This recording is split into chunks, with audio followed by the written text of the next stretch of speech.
I'm gonna go over to YouTube and see where we are. Whee! Okay. I should have my notes too. Hey, notes, huh? I do. Notes. I've got, I've been up since 3:30 this morning. I need all the help I can get. But did you write them in purple ink? No, I didn't. I did not write my notes in purple ink. However, my wife and I did an experiment with nail polish and glassware earlier this week. We come up with a couple of different colors of nail polish in a giant white bin, and then you dip naked glassware into it. You pull it out, and it's got all these kind of swirly patterns. By sheer coincidence, our colors match Vision and Magneto. I don't know. Okay. Yeah. Okay. So kind of pinkish. Kind of pinkish and purples, a little bit of greenish blue in there. It's very nice. Okay. But anyhow, we are not here to talk about nail polish or glassware, although we could if the mood strikes us. And there's probably some kind of clue that E-Man's going to unpack in there about nail polish and blues and greens. It's in there. Actually. Yes. No, don't even start. You need to have a voice that's like the comic guy in The Simpsons. Like, actually, get down there. Or Norm from Cheers. Yeah. Well, actually, or Cliff, yeah. Yeah. Cliff Clavin. I'm afraid you're mistaken, but it's the best. Yeah. Well, we are here for the WandaVision Wecap, the penultimate episode for season 1. This is very exciting. That means second to the last. Very good. Yes, second to the last round. Thank you. Don, is that a homemade WandaVision T-shirt?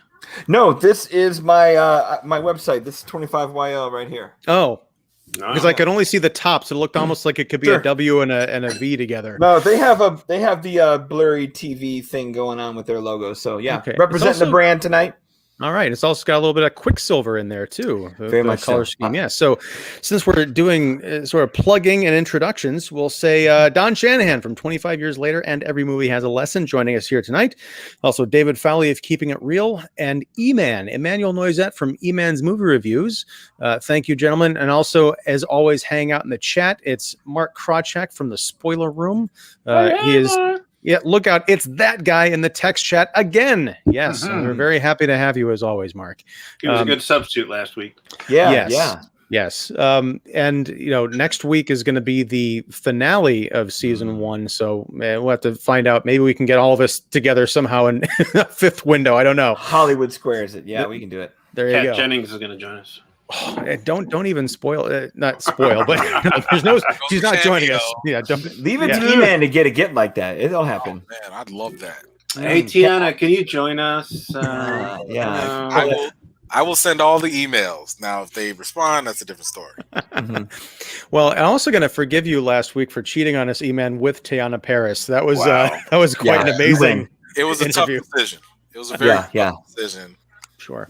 I look in the mirror. Get that grin off your face after that. Was it that obvious? I was just trying to be cordial. That's you were some Banaka away from being long. The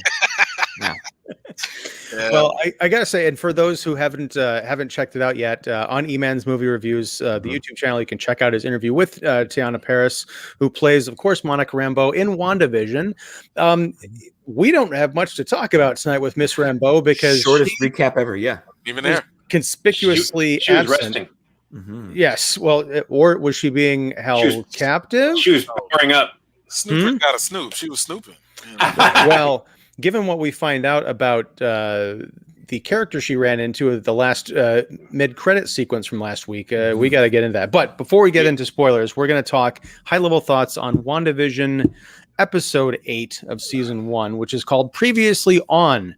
Yeah. Now, the first thing I noticed, by the way, you can hang out with us if you're watching this live. You can join us in the chat. We will answer your questions and comments and address any wild theories you might have. And this can go on even after the show is over because it's live, but we'll check the comments and everything in between episodes. Yes. So as this episode opens, I noticed something very strange. We get the kind of strange. Not yet. Hey, now okay, slow all right. down. All right. We don't have an opening credit sequence. There's no crazy sitcom style tie-in to this story. There's also no Monica Rambeau, as I mentioned. This is very out of the box, different for a show like this. I want to get your initial thoughts on breaking out of this convention, because on the one hand, I was like, this is a lot of cool stuff going on. They're packing a lot of information into the second to last episode, but it also feels like they're cheating by breaking the formula. Like, was there no way that they could tie this into a TV sitcom somehow? So what do you guys think of this, just off the top of your head? Did that bother anybody? It did not bother me. I'll be the one that says it. Like, if we ended last episode with it was Agnes all along. Now we play by her speed, her game, her rules, her settings, and to have this be the door opening flashback episode and the super knee deep origin story, and to have that be on her spin and on her time, and that to have that be such a disparity from what Wanda's been spinning out of her own head and out of her own conscience, I was okay with that rug pull and that tonal shift, because that to me that put some more graveness into where this is. Like, easily this is the bleakest episode we've ever had of the show. And that's okay. It needed to, because if we're unpacking what we've been teasing that we're unpacking with this woman, it needed to go here. And to have it go here at Agnes's speed, I was very okay with that. Yeah, I mean, it's the middle of the last 3 episodes of the show. So it makes sense that this is like the meat right here. And this is the deep grief counseling here we have, folks. And for it to open like this, the Marvel red goes to purple, and then we go back in time for an epilogue or prologue. Yeah. I'm down with that, especially considering how the last episode ended, where it's Agnes all along. Okay, funny, jingle, jingle. But what's the not so funny side of that? Yeah. And that's where we get to. Finally, we get a definitive. It's not just an Agatha. Let's just not call her Agnes anymore. It's not just an Agatha-centric episode, but it is really, again, getting into the nitty-gritty of Wanda's grief and the source of it. And this definitely gives us some answers, but there is something happening in this episode that has never happened in any appearance of Wanda before. And it's like, oh, okay. And is that something we'll talk about in spoilers? Yeah, I think so. But I just wanted to hold on to that, because I'm not exactly sure what you're referring to. But once you mention it, I'll probably be like, oh, that's right. I think E-Man might know. He's kind of nodding. Like, there's a lot of stuff that happened. The all-knowing watcher. Yeah. I'm with you. No, I think Mark says it best in the chat before E-Man gets going. The veil's been pulled back. Let's go dark. Let's figure this out. Yeah. Yeah. I mean, makes sense. I think this is kind of what I was hoping for. Like, I was hoping after the last episode that they would actually take the time to give us more backstory, so that way we can fill in all the gaps. We can we can get the other side, the other perspective, which they did for us in episode 3 or 4, but they gave us like the other parallel side of things. Yeah. So I really appreciated the fact that we got that again. And this was definitely interesting, in terms of what it revealed, obviously the truths, of what really transpired in the past, and how that, I would say, obviously informs the future and what that's going to be. I mean, there was new information that we never knew about coming from the past, which radically changes how we can maybe identify certain people, maybe how we can move forward, from that. So I think motivations have been more readily clarified now, especially with Agatha. So this was a much needed appetizer before the main buffet of the final episode. Right. So, yeah. I agree. But here's my hypothetical question. We can spend about 15 seconds on it. Okay. If there had been a 2000s era sitcom tie-in, what would it have been? Well, Mark alluded to it, Charmed. But that's not a sitcom, though. It's not. I was going to say American Horror Story. Yeah. Like if you just were to play with, these are all these people here, but they could also be these people here. Yeah. They never did Roseanne, did they? No, That wasn't 2000. not really. No. And I thought maybe That that'll was be next Family week Guy. because I thought there was an episode where, or a still, like a publicity still, that showed Elizabeth Olsen in something that looked like a Roseanne style getup. She had That's her what I hair, was her red thinking. hair kind of up, and That was That was Family Ties, right? yeah, that was Family Ties, Growing Yeah, Pains yeah. type thing. Yeah. Yeah. Maybe. I don't know. Honestly, I think we're done with this episode. Put to bed the emulating the sitcoms because we know the origin, and it wasn't too. Yeah. I mean, come on. I would be surprised if any of us were surprised of the reveal of why sitcoms were involved. I mean, it makes sense, and I think there were people alluding to that already. And she ran out of tapes, so. Right, and you think about it. DVDs, No more DVDs, no more DVDs or VHS, whatever she was using. Yeah, but also nice homages too, like to bring back archival footage of Dick Van Dyke of Malcolm in the Middle, and like to see some of those, like I called it, like I can't help being the school teacher, but like if I were to make like every movie has a lesson out of this episode, it's the idea that how formative television is for all of us. For sure. Like we could all sit here and name our top 5 sitcoms and TV shows that informed our tastes as kids that we still hang on to and tell our own kids about today. We all could do it sitting in this room, and it's kind of neat to see that woven in. Yeah, I was really hoping for a Miami Vice or something, but whatever. That's your show. Well, that's the Mephisto episode, Devil. WandaVision goes Michael Mann, Right. the only thing that is concerning is that if they're talking about we've been talking about this for weeks, that there's going to be probably a season 2.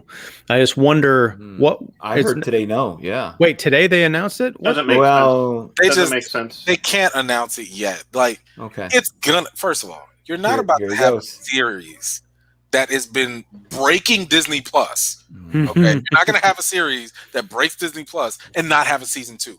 You just are not going to announce it yet. I don't think it doesn't make sense to announce. I'm with David. So I think it would be. I think it would set a very interesting precedent, if you want to use that word, to say, hey, yes, it's very successful. Yes, it broke Disney Plus, but this is a one and done, and here's why.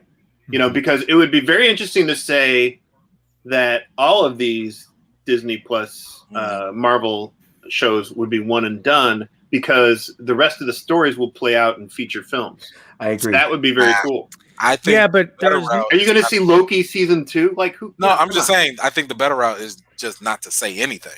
Well, you don't have to say that there's a season 2. You don't have to say that it's on a limited series. But just be like, hey, yeah, we're here and we're gonna wait. I mean, this is what Feige does, though. Feige's like, I learned enough to say anything definitive for the MCU. But so it's not. Like, it's not what Disney does, though.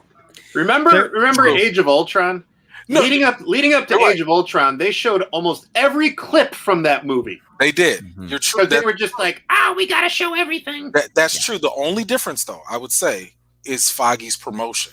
Because now he has way more power. He has more power with the movies, with the TV, and like even the merchandise. Like he's like the second overlord, in charge of things. So I think that now he has a little bit more say in how they. I mean, he's proven. You know what I'm saying? Like he's like, yo, I know what I'm doing. I know how to do trailers. I know how to do marketing. Alan Horn. Just relax. I got this. There's going to be a season 2 because there is no milk in Disneyland because all the cows have been milked to death. Let me think about that. I know. Is Goofy a cow? Can you milk Goofy? No, he drives a hat and he wears a hat and drives a car. We established there's a movie about that, right? A car or a jalopy? Stand By Me. Yes, exactly. That's what I was referencing. Very good.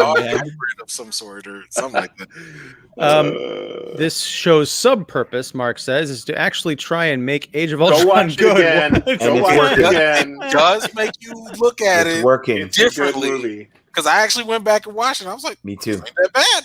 This is I love. Yeah. Well, between the little hints of Black Widow's past that I think are going to show up here this summer.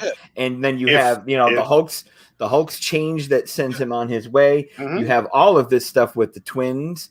Oh, I love Age of Ultron. We had Claw show from Black Panther. We're elevating and it's showing. Here's a question though. And stakes. How much of, because I've seen Age of Ultron I think twice, and it hasn't been since it came out. I did not like that movie. But then again, I didn't like the first Avengers. Okay. So my question is, how much of Age of Ultron is good now because Marvel's been working so hard to redeem it in the 5 years since it came out? I don't know. I mean, how hard have they been working? I mean, what, just with WandaVision? Not the closest tie. I think sometimes. No, I mean the whole Vision thing, and making him into a character, and there have been lots of things, good things, even great things that have come out of as a result of Age of Ultron. But I'm just thinking, I just remember as a movie, it not holding together very well, partially because it was a contracted timeline. It's this giant story that they're trying to put into 2.5 hours, which might as well be a half of a TV show. This is kind of like what Marvel does, right? Like I keep telling people, I'm like, Marvel's not as prophesaic or whatever as like people want to make them out to be. All they do is just say like, okay, hey, new director, go watch this old movie, grab that one string, pull the mess out of it, make a whole new concept, and people are going to be like, they were geniuses.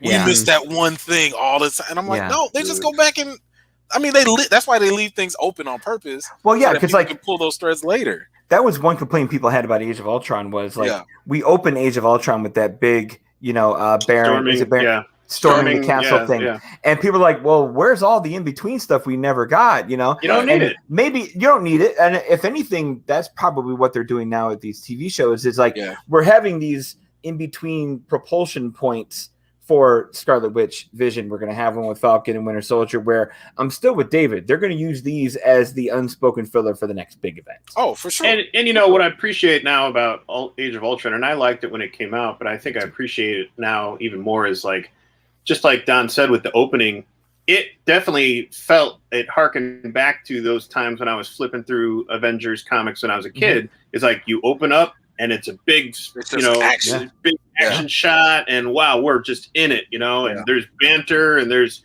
cut the swearing, all this stuff, and then there's mystery, and also I think it was the last Avengers movie where everything wasn't just going haywire, and everybody wasn't guest starring in the Avengers movie. I mean, the first Avengers movie created such high expectations. Sure. People did. I mean, we weren't used to big climactic movies like that. Coming out the gate, making $1 billion with superhero movies. Like, it was just unheard of. So now, when Age of Ultron came out, I mean, Age of Ultron made a ton of money. Like $1.5 billion. It was something crazy. But the thing is, Disney looked at that, whatever they made, $1 billion plus, as a disappointment. It was a disappointment. Because it was like, this should have been better than whatever Avengers did. But and you could say that movie also tried to change it up from what people semi-knocked about the first Avengers. Like the first Avengers opened slow for like 25 minutes. You're just hanging around S.H.I.E.L.D., the Loki stuff. It might be longer than that. It's a long time. Like it takes a while to get the band together. Just to get any action really going. Yeah. So to have Ultron just go bang, let's go, raise stakes, let's go, new characters, let's go. Like it propelled itself very, very well. Yeah, and one of the last things I'll say about it is I watching it again recently, I was like, I really liked the kind of just hanging out in Avengers compound, camaraderie, having drinks, behind the scenes, toying with Thor's hammer and ribbing each other, and you said with the other Avengers, that movies after, everything wasn't haywire. There's no time for that. It's just downtime. Thanos is coming, and holy cow! Oh my gosh, where are these Guardians? Doctor Strange, help me! All this stuff.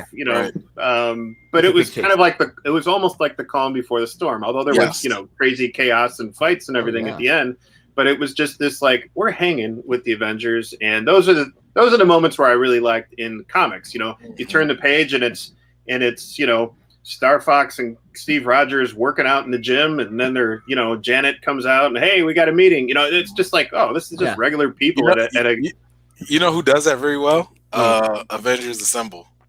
Oh man, I love they that. do that animated show so well. That is so I good. love that series. I love that show. So I was killing me that it was like only what 2-3 seasons. Well, Earth's Mightiest Avengers or whatever, that was like 2 seasons. But then that's the one that I like. Earth's Mightiest. No, that one is good because my kids are watching it now. Based. The Avengers Assembled is more movie. Yeah, I didn't like the animation in the. I didn't either, but I'm a sucker for this stuff, so I watch it. I hear you.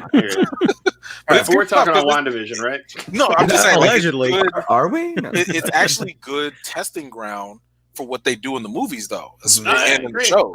See, that's what I not to completely flake the show. That's what I wish DC would be doing right now. Take what's you're trying and animated, bring it to the movies, and slay it. CW is doing this week. Like that, CW is doing just fine. I love different show. I love the new one, but yeah. Well, this is WandaVision though. Yeah, we're gonna bring it back on track. Here goes Mark bringing everyone in order. Yeah, Mark, you did not derail the conversation, but we he's are quite the opposite. Are we in spoiler territory yet? Yeah, let's go. Okay, so what the hell was this episode even about? No, Wanda. I could break it down if you want. Oh, David, it's your turn for a recap. Let's do it. Recap, yeah. There's an active hostage situation going on. Yeah, pretty much. Yeah, that's a good way to open it up. I mean, I thought you were talking about like in the news right now, like while we're live. Yeah, no, right. Yeah. So I'm not going to go in full spoilers. I'm just going to break down what was interesting about this episode, and I'm kind of going to summarize it. Is I almost likened it to like a Charles Dickens grief counseling session, because Agatha has her agenda, and she has Wanda captured in her basement, supposedly with the kids, the twins somewhere out there in maybe door number 4, and help me, mommy, help me. But Wanda realizes she's kind of in over her head. There's she can't work her hexes, she can't work her she can't work her magic, her powers, because of Agatha's restrictions. She's in Agatha's domain, and Agatha's, running the show there. And so she obviously, like at the end of the last episode, she reveals herself to be Agatha Harkness. Nice to meet you. Okay. She's petting her bunny Scratchy. Is it Scratchy? I don't know. Yeah. Yeah. It's either Ebony or Scratchy, but, as I mentioned, there was a prologue back in, let's say, Salem witch trial era. Okay, 1867 or something. 1693. 16. Okay, sure. There's witches, a coven, let's say, bringing Agatha to a stake. It's Disney Plus, so we're not going to burn her. But there is magic that's entrapping her. She's been a bad witch. She's not been following the rules. Whatever we don't know what she did, but she, supposedly she's facing her mother there. We don't know. It could just might not be her mother. It could be just the mother of witches, the mother of the coven. Maybe they all call her mother. Who knows? The mother of tears. It's like calling somebody a brethren, right? So that winds up with some shrunken carcasses, and Agatha. It winds up being the last witch standing. The brooches with the mostest, and she grabs the trademark brooch, and one thing to note too is she's aged well or hasn't aged at all, because she looks exactly like how we know her back then as we know her now. So interesting. Must be kind of skin cleanser or something. Sure. So then we're caught up. We're in her basement where Wanda is confused and trapped and a little bewildered there. What transpires is Agatha is trying to go help Wanda go back into her past, not to help Wanda, not to help her, but to help herself and to get to the source of how she's done all this. By this meaning the hex, right? Creating this Westview, neighborhood, this Westview vision, let's say. and it's very interesting that she has these like doors, we'll call them portals, that go back into key moments in her past when her and Quicksilver and Pietro were young kids, let's say 9 or 10 maybe, living in an apartment with their parents in Sokovia. And then we go to a moment maybe when she's probably in her early 20s, late teens, early 20s, still played by Elizabeth Olsen, kind of a stretch there. I would say late teens, early 20s. Still looks fine, good, Well, I would say, because this is when she's being held by Hydra, is what you're saying. Right. Yeah, it's probably the early stages of Hydra. It could indicate that might be a younger Baron Strucker. I'm not sure. Well, because the Hydra symbol, the sigil was on the door of the portal from Agatha's lair. Oh, okay. So, and I noticed that too about it being Elizabeth Olsen.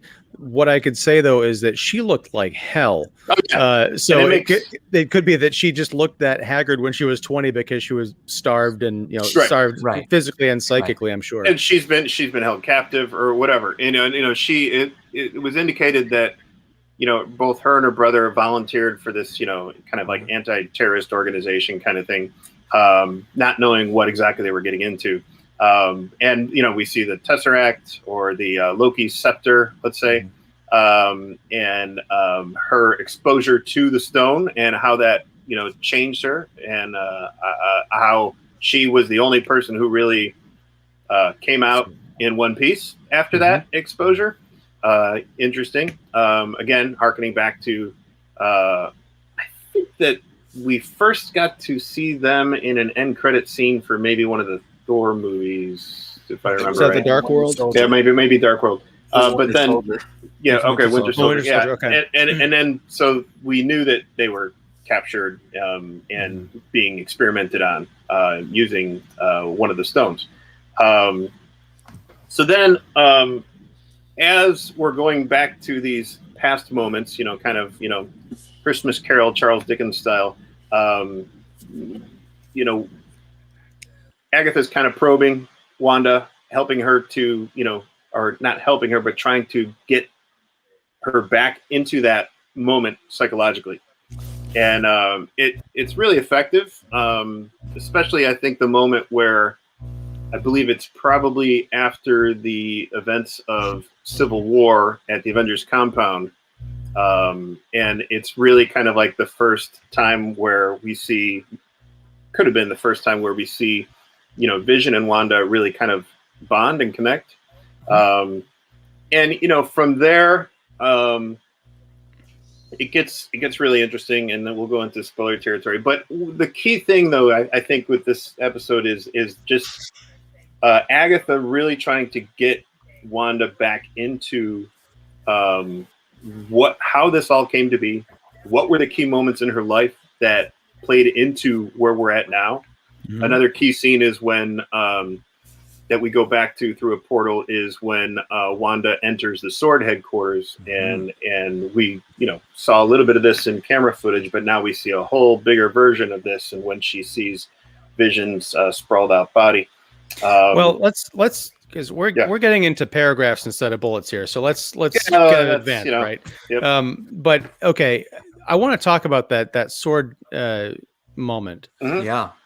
I did not go back to watch the episode where we saw that footage, because from that so Mark is saying very astutely, I think, that they faked the security footage, or at least it was heavily edited, because it made it look like she blasted her way into that compound and took the body. I don't know if did we actually see her take the body in that footage, or just it was just assumed because it like cut out or something. I don't think it was faked. It was just cut. It was heavily edited. Yeah, heavily edited. Yeah, because she didn't take the body. Well, yes, because what we find out here, and this kind of goes, Evan, I want to see how your theory plays into this, because yes, as Mark pointed out, you are the MCU prophet, but I think there might be a little bit of a rub there, because your idea is that there are two.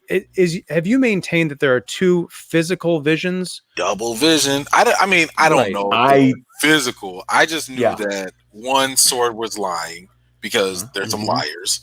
The moment that they switched their name to Sentient Weapon, then I was like, okay, you guys did that for legal, political purposes, so that way you can do something with Vision, maybe claim his body, do whatever.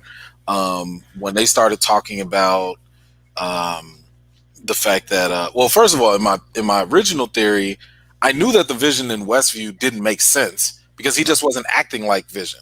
He was hesitant to help someone. He was waiting for Wanda. I'm like, and you're not mind controlled like that. That's weird, in itself.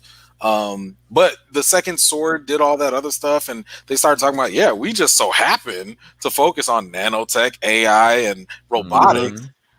That's Vision. Like, you're talking about Vision, So, and then it was really Hayward. Like, when Hayward were sitting here talking about, like, the world's changed since you left, and Monica was like, hey, you guys are supposed to just observe and not create. And he was just like, it's a bad place. Like, he just dismissed it. I'm like, oh, you guys are totally doing something illegal. Like, you're clearly doing something illegal with this. So now that's a strong question. Now, because Mark is saying here, he thinks there's a third unseen party pulling things. Now, what I want to get from you, I don't know about that either, but I want to talk about Hayward for a second. Go for it. Because when Wanda gets into the facility, she's just let in by security and directed right to Hayward's office. He takes her over to this giant observation room where she can look down and see what looks like kind of like the Darth Vader chamber for Revenge of the Sith, except they're pulling apart Vision for scrap. And if you noticed him in the background watching Wanda watch Vision, there's something going on there. It almost looked like Palpatine when he was planted information about Padme to Darth Vader. Yeah, and he's kind of like just watching, like, I'm just messing with you, and I'm going to see what's going on. It looked more to me, it almost looked like it could be not Agatha, but like somebody wearing a Hayward skin. Like there was some bigger picture thing going on there besides just the Sword operation. So what do you think, E-Man? I think you're onto something, but it wasn't. I wasn't looking at his body, language or anything. I was listening to what he said, and he said one thing that stood out that was like, "This makes no sense for you to say it." And he was just like, and I'll paraphrase. He was like, we can't have you coming in here when you have the power to like raise this guy back up from the dead or, bring him back online. And I'm like, how do they know that? How would you know that? No, how would you know that? Yeah.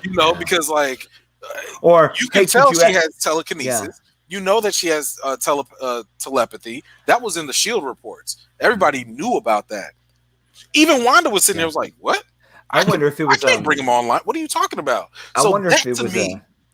What was that? I wonder if it's what you're saying. I think it's like, I wonder if there's a ploy where like, hey, we can't figure out how to turn them on, but you can, and we can exploit that. See, but even if that were the case, I don't know why he would think she could do that. I would think that would make more sense to me if he thought Shuri could do it, or maybe that mirrors or Banner, Yeah, but maybe that mirrors what they figured out, of course, by the end of this episode, which obviously has to be months later. Of look, what turned the Vision on was energy from. It doesn't make sense though. But that's the thing. Like they don't know. He wasn't in Wakanda when he died.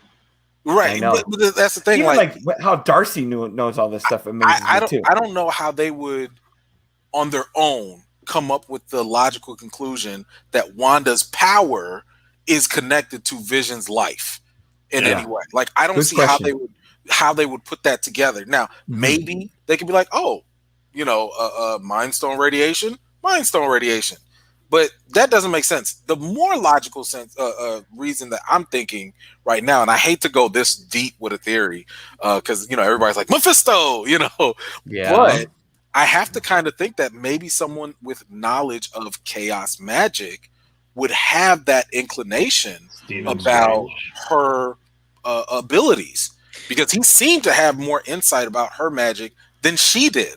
And the only other person that's done that so far is Agatha. Yeah. So I'm thinking like, well, Hayward's clearly not Agatha. Maybe he's Ralph. Yeah. He could be Ralph. He could be Mephisto. He could be, some other sorcerer Yeah. or whatever.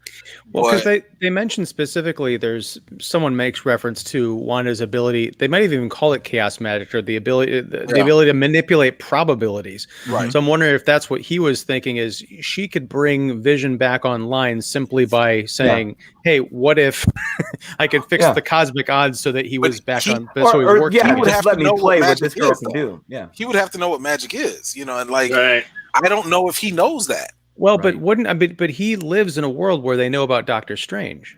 They don't really But know totally, how Doctor Strange works. does everybody know Yeah, that? but remember, but I guess they name I guess dropped my him question as far is, back as Winter Soldier. Like, I you don't know? think the Shield has they did, information on how Doctor Strange works. but we don't know. I don't They even don't know know that. he exists. All stretches for sure.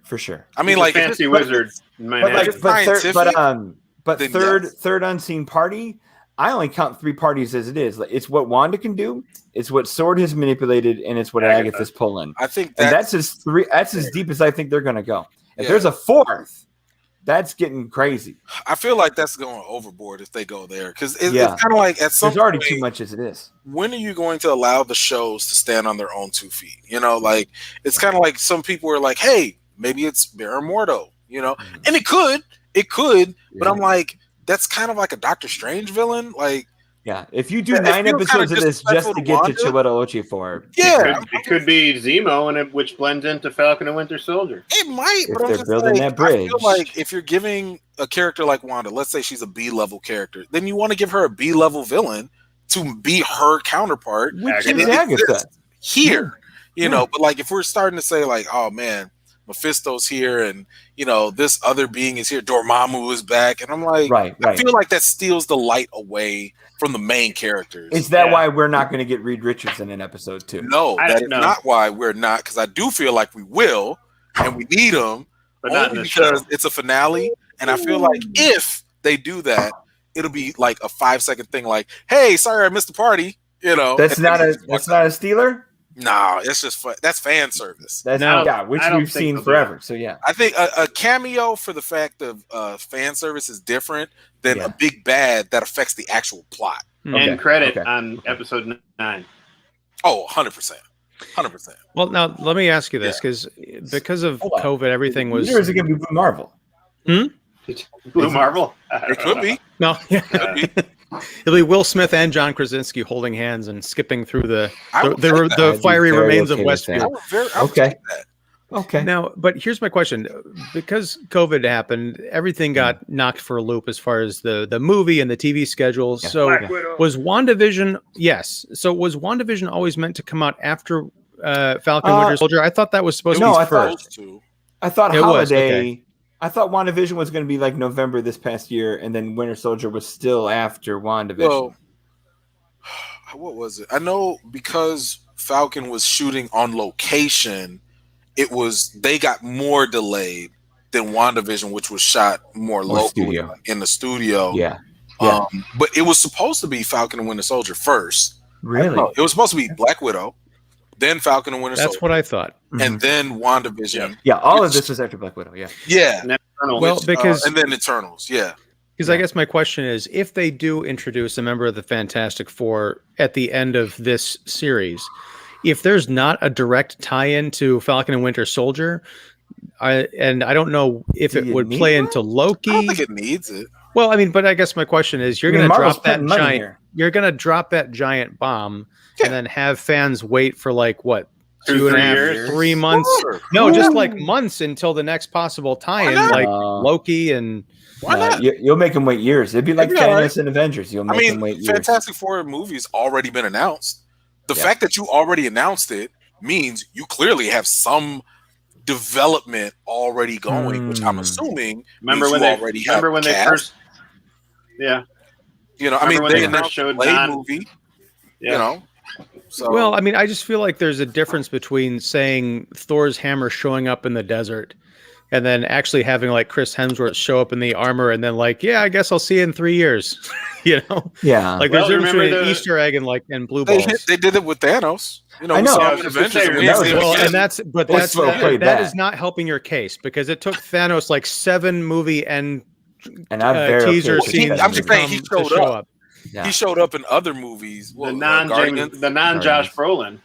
Yeah. Right, yeah, right, right. right. Yeah, the CGI. And I gotta say that was one of my beefs with the earlier Marvels movies. I'm just like, just show up already. You didn't like all the he's no. I mean, I thought it was cool the first time I saw it, but then by like the third or the fourth time, like it's like he shows up. He's like, I'm coming to Earth, and then he's like, I'm putting on my boots, and then he's like, I'm getting my gloves. And he was sending everybody else to do his work, and he's like, I got to do it myself now. That's right. Okay, so hard to find good cosmic help. Better than true. dark Okay, side. so we got a couple of chats from Mark about the deed.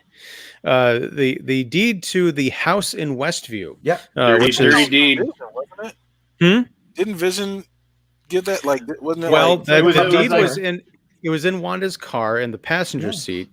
There's a piece of folded up paper. She leaves the sword compound without Vision's body, drives to Westfield, New Jersey, which is scarlet car. In her scarlet car. Yes, all Nice very car. color coordinated. Nice car. It's a nice Buick, yeah. But she gets there, and Westview is very much a rundown kind of town, very hopeless and not the idyllic kind of sitcom town you'd want to grow up in, no matter what era it was. Smallville. True. So she unpacks this deed in front of an empty lot of a house, and then she goes nuts. Her psychic beams start shooting out and essentially create this Westview world that we've come to know and love. But to Mark's question, where did that deed come from? Was it from Sword? Because if so, then Sword set up Westfield the whole time. I don't know if they set up Westfield, or maybe they had just Do you guys maybe feel they had like planned that to be ground zero for their experiment. That's possible. you guys feel like she seemed surprised by that envelope in the passenger seat? Yeah. I felt like, the fact that it was already open, it looked like it was something that they either Vision already gave to her, and that was like her last memento. I think or so. that was something they both had. They like both not had. planned it in the car while she was in the office. Yeah, dealing because with I think she would Haywood. have been a little more shocked. Like, I don't think it was What from is this? Sword. Yeah. But here's the thing about I gotta that. go back and rewatch, to be fair, but Well, I didn't get that impression. Well, the deed is this deed, to Mark's question about being from Sword, it is so out of left field because we haven't had much time to see Wanda and Vision as a couple, really, outside the context of like fighting big bad guys, that it does seem kind of like a plant. Maybe it was something I got a thread there. here, maybe. Go for it. Now. No, No, go like for it. remember how she's been talking a lot every time she runs into Hayward or the idea of Vision being around. She keeps talking about final wishes and he didn't want this. I just want to bury him. When did he make a will? Like, if she knows about it, maybe she's the person possessing it. And maybe a piece of that will is the envelope that was sitting on her front seat to go get his body. Yeah. Something she brought along for that journey, thinking, you know what? If they're going to play the card of final wishes, I got a deed to a house that him and I are going to go to right now. I mean, that would have happened. That would say he was the next, or she was the next of kin. So to me, all of that weird. stuff has been happening where an envelope in her car for another piece of this puzzle is not a plant by somebody. It's not a push by somebody. It's something she's had. That all would have to happen before Infinity War. Yeah, and that's what I'm kind of getting at. Is like it feels a little bit too convenient. It feels like 6 episodes of another show between other movies that we were just never privy to, and it's like, oh, but of course because this happened, but I never saw that. But so that would be the gap of time between like Cap's gap between Civil War and Infinity War. Like as much as where had Cap been to turn into Nomad, you also have where were Wanda and Vision to stay in cahoots, get closer, all of that all likely happened, I'm guessing, around then. Right. The deal there, though, I guess the parallel is because at the end of Civil War, Cap and Iron Man, they're going their separate ways and they're kind of bringing factions with them. So it makes sense when you see Captain America next time, he's got this kind of underground thing going on. Yeah. Whereas with the whole WandaVision thing, we barely see Vision and Wanda as a couple doing anything because there's never time. They're constantly fighting or getting embroiled in things. They barely have time for a relationship, really. So then to find out they've got this, we're planning to buy a house, or we've got a will together. Like, when did they go to the attorney? This is a whole other. Why would an series of android movies. do it? Like this is left field for sure. Yeah. I don't want to get too far off topic, so let's go. What drew her to Westview? Where did the deed come from? Who drew her to that piece? Well, I mean, it We kind seemed of like asking these questions. Yeah. You're It like the seemed last like- one. it seemed like Sword headquarters couldn't have been too far from there. You know, 'cause Right. she It's a- got in her Scarlet Mobile and drove. Well, She obviously they plotted out the deed was in Westview. Okay. Right. So they plotted out that this is where they would want to build a home and this is where they would want to build a life together. mhm. So, you know, Westview was already planned out, assumingly, before Infinity War. And so in her grief, because, you know, after what happened in Sword headquarters, in her grief, she got in her car and just wanted to go back to where they would have built the life together. So it couldn't have been that far from Sword headquarters. So I guess. Sword- I'm looking at I'm looking at that scene right now, and when she first got into the car and looked at the deed, there was no look of shock or Yeah. anything. It was kind of like she Oh, yeah, looked at it, and it looked like she remembered something. It was like, Mhm. let me go there just to visit.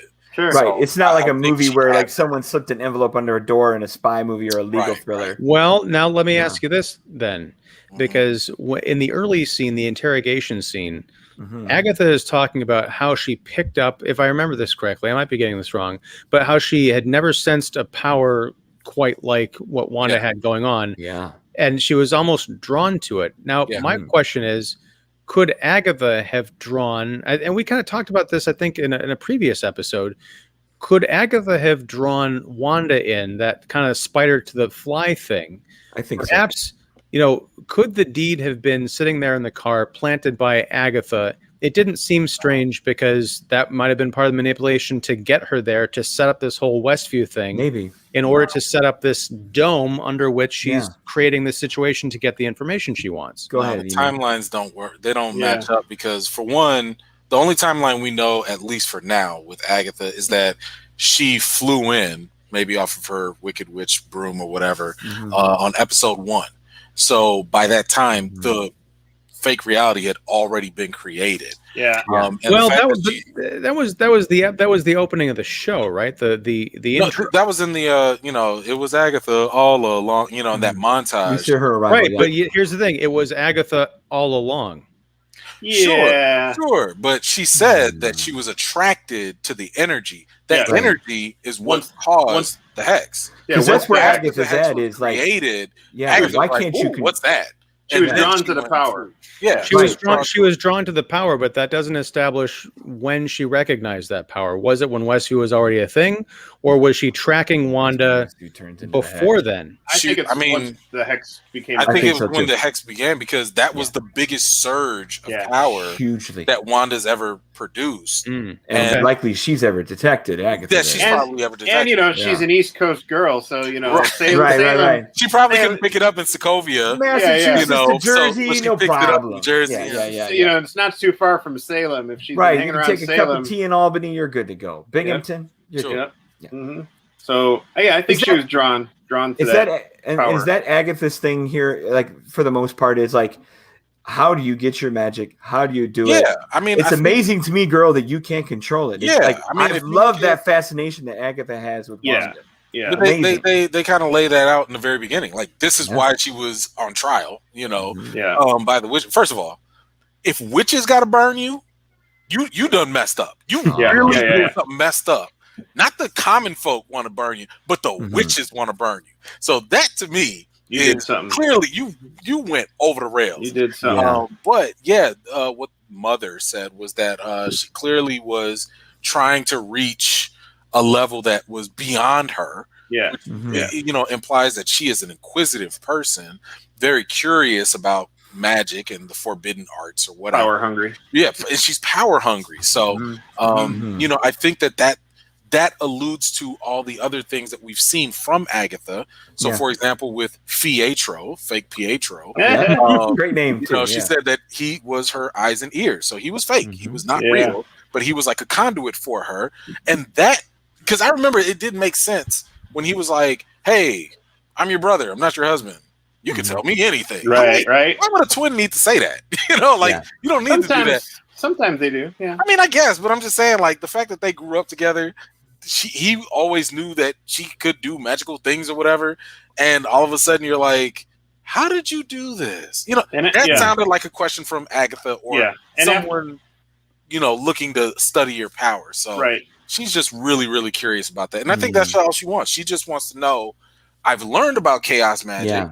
I can use a little bit of it, but not the way you do. Yeah. And I want to know how you did it. Let me pull yours into mine too. Maybe I'll take a little bit. And you know, it never feels like, hey, together we can conquer. You know, she just wants you or me. Yeah. Actually, it almost seemed like the opposite towards the end, because she was just like, now that I know what you really are, you're too dangerous. Yeah. And she called her the Scarlet Witch. I know. First time ever. That is something that we need to leave for Marvel to explain, because we don't know what the myth is yet with that. I mean, obviously the comics have their own, you know, mythology of what, because it was like another religious coven that had a prophecy of a Scarlet Witch and all that for her. But you know, maybe Marvel will change that. We don't know. There's your season 2. Agatha Wanda stuff. Like it'll just be called Vision and the Scarlet Witch, like the comics. I mean, you know, that's something that we definitely need to get more explored. I don't think they're going to do it in the big climactic stuff, but I do think we'll get into the concept of like a nexus being and like what that is. Obviously, that has plays into the multiverse. So, does a novice watching this show look at? Well, no. David's right. Better than I David's right. So, does a novice watching this show watch the Mind Stone sequence with Hydra and that very Scarlet Witch-like silhouette? That was her, by the way. Right. That is no. I mean, that was literally her. Like someone played with the contrast or whatever. Yeah. That figure. That was her. You're saying that's Elizabeth playing. Oh yeah. But like in terms of what the character is seeing. It felt almost like very Phoenix-ish. Very Phoenix-y, yeah. You know, like there's an entity that could take you over that makes you the Scarlet Witch if you need to. But now I know that that's not likely what it is. But somebody watching the show is like, wait, that means nod. That's a thing. It's for sure a nod. I mean, it's probably. I mean, the one thing I wanted to kind of stress to people is like we saw some interesting things in that sequence, right? So for one, we saw what the Hydra people saw, which was. Not much. TV blip. She just blipped, and we've seen her do that already. Yeah. So maybe that was a manifestation of what was to come. So she can censor stuff. Two, I would think that what did end up happening was all in her mind stone. Yeah. You know, so she just saw a hallucination of, or maybe a visual, just like how she puts visuals in other people's heads. Maybe the Mind Stone did that to her. And you know, in that process, it just unlocked whatever was already there. And it went from blue to yellow, right? Mutant power like it exploded the casing. But that's the reason why I'm thinking like that had to have all been her mind, because we, even at that point, never knew that the Loki's scepter was actually a yellow stone. Yeah. We didn't know that at that time. And by the time it gets apprehended in Ultron, we're back to where it was still in the casing. So I'm like, okay, unless she used some reality powers, it broke and then came back and they could rewrite it that way, but I think right now it makes more sense that the Mind Stone put a future image in her mind, especially if she already had powers, you know, according to Agatha anyway. So that opens up another flood too, because if she always had those abilities, and let's say the Mind Stone just enhanced it, and everybody else who's been close to the Mind Stone or touched it has died, what does that mean for Pietro? Because he had powers. Is he latent mutant abilities? It just affected him in a different way. But I mean, like out of all the people that died, and so Wanda, we know is it. But that's a very MCU way of getting to mutantdom too, you know. And maybe that's the mutant thing. I don't know. Yeah. That's the thing. I don't know. Well, does this also, thanks to Agatha dropping the Pietro stuff, does that also nix some multiverse of Evan Peters? Probably. The 100%. Dreams we've all had of like, oh, here comes Fox. That's what I was trying to say. I was like, we don't know if that's official or not. Like, until they actually say, Agatha says, like, oh yeah, I grabbed this Pietro from another universe. Then you have multiverse. We don't have that yet, you know. So for fun, it's definitely messing with us in a good way. Oh yeah, fans were crying. We love it. He's done. He's done. He's not coming back as Pietro. No. He's done. Well, he's got one more episode because he's got He Monica. could walk out of the hex. If he walks out of the hex, that would be something. Now we're that Wanda is a being that can create stuff. That's why she's a goddess. Did any of you guys think that she was in the end? Did you think that Agatha was just going to off the twins? Well, I don't think the twins exist. No. That's why. No, I think Agatha is playing with Wanda because unless those twins walk out the same way we're talking about Pietro, yeah, I think those twins might be as much of a figment of her imagination as everything else. But for now, Agatha can be like, these twins are just things you made up. I watched you birth them. I watched you age them. I know I can hold these over you and mess with you, but no harm, no foul if I kill these little kids. I feel like Wanda is being like fake. Yeah, I feel like Wanda and Vision will figure out a way to save the twins somehow. Bring them out of the text. I don't know which Visions. The White Knight. I don't know. I think what's going to happen. You might have an issue because I think right now Agatha is legitimately afraid of Wanda. Now that she knows that she's this mythical figure, I think she's like, I'm not trying to trigger you. Yeah. Like I might have to fight you, but I'm not trying to trigger you. I'm actually holding the kids back because this is the only reason why you may not kill me yet. But I do think what ended up happening is similar to the comics, where Agatha might wipe Wanda's mind. She might wipe her mind to the point of like, okay, if you forget that you have kids, maybe you stop being on this rampage, but the kids can still be real. They'll exist. And only we will know that, where they came from and stuff. And Monica. And Monica. Well, I don't know what they're going to do with her. That's why I'm like, boy, I mean, it's suspiciously absent in this episode between her and Pietro. So yeah. Oh no, hold it for what we're she's going definitely for. going to be back next week. And that kind of brings me to the question I had at the end of The Mandalorian last season. Is episode 9 going to be 3 hours long? They've got a lot of stuff because they introduce albino Vision at the end, at the very end of this show. Yeah. They don't have Monica in it. The last time we saw her, she was with Pietro. They've got all these revelations and stuff going on. How are they going to wrap this thing up in a half hour? I think you're definitely going to get an hour at least, because if this was 6 hours in total, if up until episode 7 we were supposed to have 3 hours left, they gave us like 35 minutes. Those 9-minute credits, dude. I know, right? So that's like 2.5 hours. And this episode was like 40 minutes. So I think at minimum we'll have maybe an hour 20. I bet stuff. I think the things you have to resolve, or the only things that will get resolved, are whatever's going on with Agatha and Wanda. Sure. And then, because if I remember right, and correct, you have to, because I think that's where they're right at here. If Pietro is fake and just holding Monica, getting out of that struggle won't take Monica much, and then she leaves the hex, and now we're on Photon. Don't need much there. It's what you do with the two visions, because if one just goes away because it was in her head, and then you have to have this. If I remember correctly from the comic, you need to have a bit of a struggle for him to be like, wait, I don't mean to fight all of you. I mean to be the good one, right? Like, isn't he the indomitable thing that comes in and busts everybody up before he figures out the Westview Vision could transfer himself into that new body?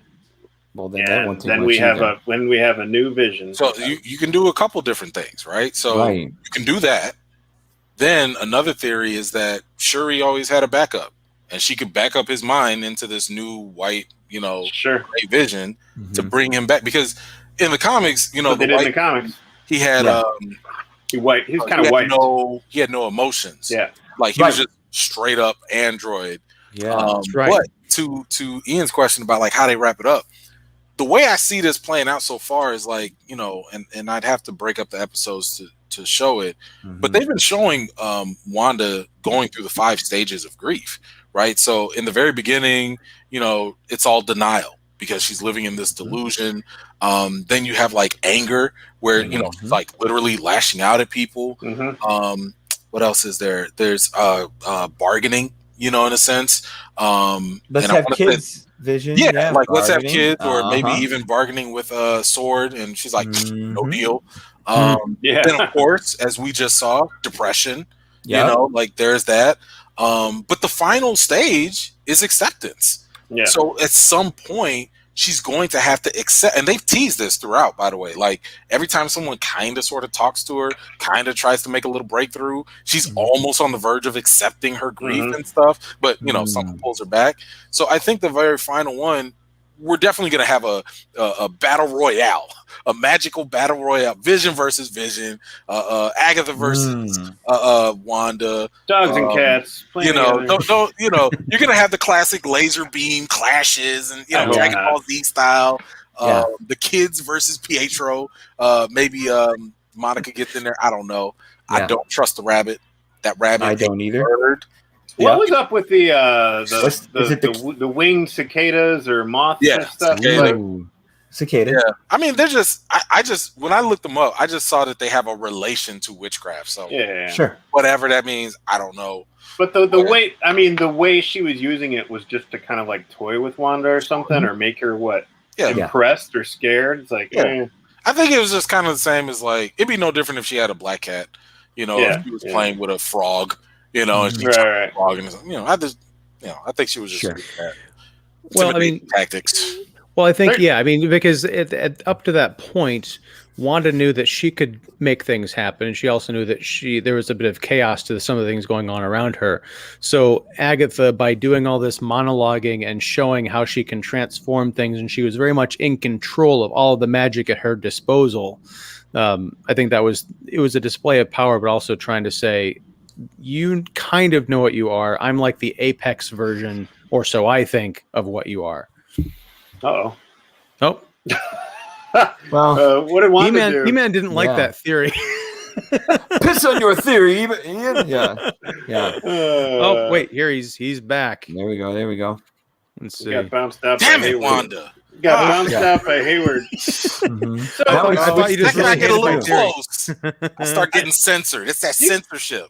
Do you guys feel like it was a bit too much of a quick stretch for Hayward to say, hey, we've tried this and that to power this new body we put back together? See, look, that's what I don't think so either, though. because I think that goes back to the earlier scene was, I think Hayward knew if anything has enough magic to turn Vision on, it was maybe Wanda, which is why he let as much as he let happen at the body scene. Yeah. And now that, dang it, she left and it didn't work. And he's been so fixated on getting a hold of Wanda ever since that once they got, a sliver of it from the drone, hey, this is as close as they're going to get from the girl who's going to turn a bunch of lasers on me. Let's at least try. I think he's been fixated on that for a long time. Now, how does he know? Like we said earlier in this episode, or at least in our little podcast episode, not the episode of the show. How does he know to even try Wanda and all this stuff? I don't know. But I don't think it's a big stretch at all. Yeah. And then, like, what's the goal? What is he going to do with? What does he want to do with Vision?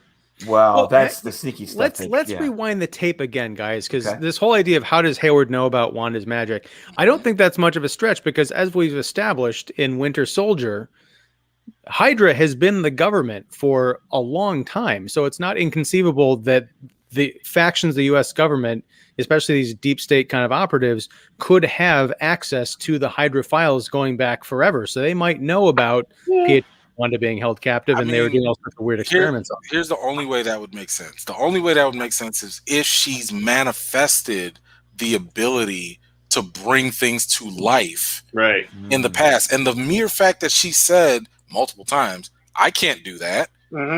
It alludes to the fact that she's never been able to do that. And if she's never been able to do that, the question is, how would you know that she was capable of doing it with such chaos magic? Because as we saw in that flashback with the Hydra lab, with her being in that room with the staff, and the scientists are saying, no one has ever been able to survive being in the room with this thing. And she was able to do that. We didn't see the aftermath of that scene, really. So it could be Hayward supposing that they have this weapon of untold potential. So he's like, maybe she could do this. We just need to push her, get her to that point and try it out. It's a science experiment. It's too oddly specific of a capability for it to be like that's one of those things of like, what's you plan B and know, C if you don't have Wanda or right? It's kind of like where you know what you know and you know what you don't know. Mhm. This is one of those unknown unknowns, and it was even unknown to Wanda. So the fact that he would even know this unknown that was unknown to Wanda is way too radically specific to be like, aha, let me come to that. Or is I don't the know. fallback, or is the fallback what Hayward said of like whether we turn him on or not? There's $3 billion of vibranium down there we need to deal with. Yeah, that is money.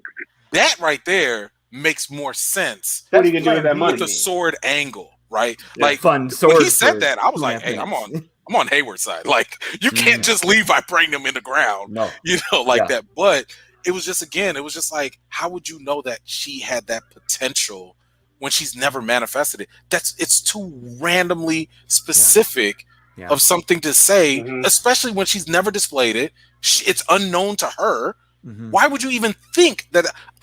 We didn't know she could bring people back to life. No. Yeah. You know, we didn't know that. At least if you're, an MCU watcher or whatever, we knew she could move things with her mind. We knew that she could put messages in people's heads. She could read minds. We knew that.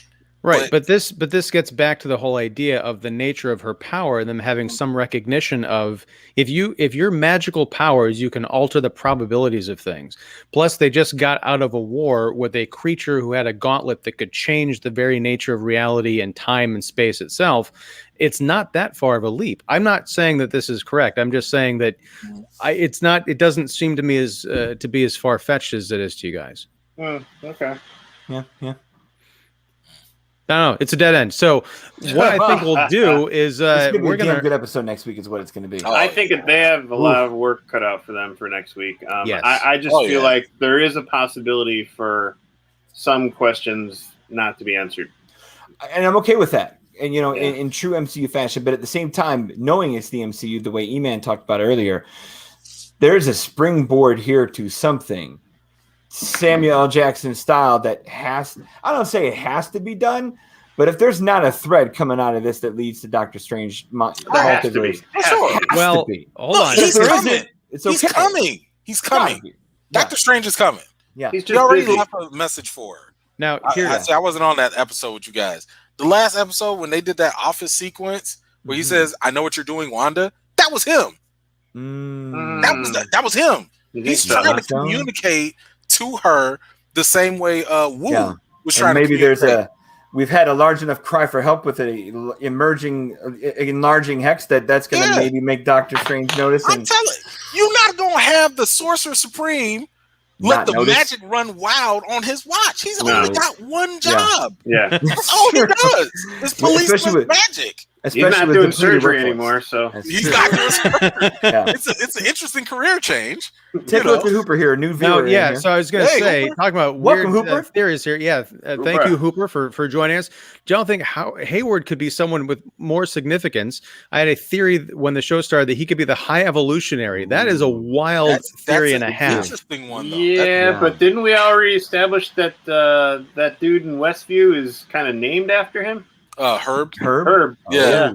Herb was there. I mean, he's been suspiciously absent since 3-4 episodes a bystander ago. at this point. I guess. But I don't know name though. There, but it would be interesting because you got the H there, but he does have connections to Agatha, both the twins. In the comics, in the retcon, non-Magneto's my parents story. So, oh boy.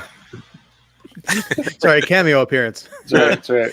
Yeah, I don't know. Anything can happen in this show. That's the fun part. They built a show that isn't predictable, which is hard for them to do. Yeah. And a show that still has not to date had a filler episode, regardless of what we've kind of thought of what could be considered filler on this show. Even this one, if you played this one as a greatest hits origin story rewind episode, like David said, if this was your Dickens episode, it still didn't feel like filler. It's amazing. No, especially because of what we learn about Agatha. And I think, E-Man, you're spot on about... And Wanda, Well, I was going to say more about Agatha because it shows... if she is manipulating this, which we have seen for the entire time, we're kind of under the impression that whoever is putting Wanda through this, if it's not Wanda herself, is probably very powerful, very evil, has a big master plan. We come to find out that that master plan may be impossible because Wanda is too much for this villain to take. And I think that's a if nothing else, that's a great twist on a story. Yeah. And it could make Wanda the villain. It's okay. I'm okay with that too. Why would she be the villain though? Because powers could go out of control, and that's the problem. Like I said, the fact that Agatha started to sound concerned gave me the impression that she was like, "You're a ticking time magic bomb, and we need to put you down or something. Sure. We got to do something." Which is a great callback to that prologue sequence. Right? You know, she might have to take Wanda up to that magical stake. Yeah, and I mean, if you think about it, like, especially in the comics, like, she was never really Wanda's adversary. They've had her mentor. You know, she became a mentor. This is a nice boost for her. That could end up happening still. You know, again, especially if she does the mind wipe thing, that could still be a possibility. And what I kind of think, and I kind of hope they go this route. I hope they end up making her a little bit more morally gray, where it's kind of like, man, we really thought Agatha all along, but then she's like, no, she could be our only like savior. To like actually control Wanda, because again, if you mess with Wanda's kid, everybody's gonna die. I think Vision is gonna somehow break Wanda and bring her back to humanity. Which one? Good question. I mean, I think it'll be the cold android or the one in her head, because that's gonna. I think that might. It's like, I don't even know who you are. That's gonna freak her out. The new one. The whole makeover. But I think if Wanda is the villain, the main reason why she'd be the villain is because these Westview citizens are being held captive. Absolutely. You know that's absolutely. But I mean, we've established though that. There's no nefarious or diabolical intention on her part. It's all grief. You know, doesn't matter. Yeah, I know you're looking at the Hayward perspective. I'm looking at the Hayward, but I'm looking at the Monica perspective. You tell that to Norm. You go tell that to hey, she didn't mean it. She was just, right. Well, look, if Wanda turns out to be the villain of the piece, she's not going to be an MCU villain going forward. It's gonna be a blip for this show. Pure sympathetic villain, because we're enjoying seeing her. I don't want to say enjoy her struggles, but we're committed to seeing this girl come through it, or hope she can. Yeah. I like her manifesting these powers and becoming morally gray and morally Jean Grey in a sense. But anyhow, we are really going to wrap it up for tonight. Okay. I seriously, I could talk to you guys forever, but it's late and we have to have something for next week to talk about. We're going to end, with Mark's comment. The Vision that she created is going to sacrifice himself to save Wanda or the twins, and that snaps Wanda out of it. Ding, ding, ding. Or a heel turn. Damn it. Look, if she... Flair! Woo! And here's how you get to season 2 is... Vision and the twins both die in sacrifice. Wanda snaps again and goes into, say, detective show dramas. She'll start off with Dragnet next year and end up in NYPD Blue. Gosh, that's hilarious. Yes. Well, thank you guys again for this extra special extended episode of the WandaVision Wecap. It's been a blast here again with David Fowley, if you keep keeping it real. Don Shanahan 25 years later, and every movie has a lesson. And Emmanuel Noisette, Eman's Movie Reviews, and Mark Krawczyk from the Spoiler Room. This has been a lot of fun. Next week, come back, 8:30 p.m. Central. We are going to be talking about the grand finale, episode 9 of WandaVision. Tell your friends, tell your family, tell your loved ones. Mark suggests Criminal Minds for next season. Yes, have Rossi in there. It'll be the post-penultimate. Hannibal. Yes. I can't even say it. I would like to. No, thank you, Hooper. I'd like to see. Yes, thank you, Hooper. I was going to say I'd like to see Wanda get eaten by Hannibal Lecter, but that's not a Disney Plus friendly thing. Anyway, thank you guys. If this stream, give it a like and a thumbs up. Be sure and join us next week, and we will see you for WandaVision episode 9. Till then, I wish you a very lovely evening, great weekend, great week. Thank you.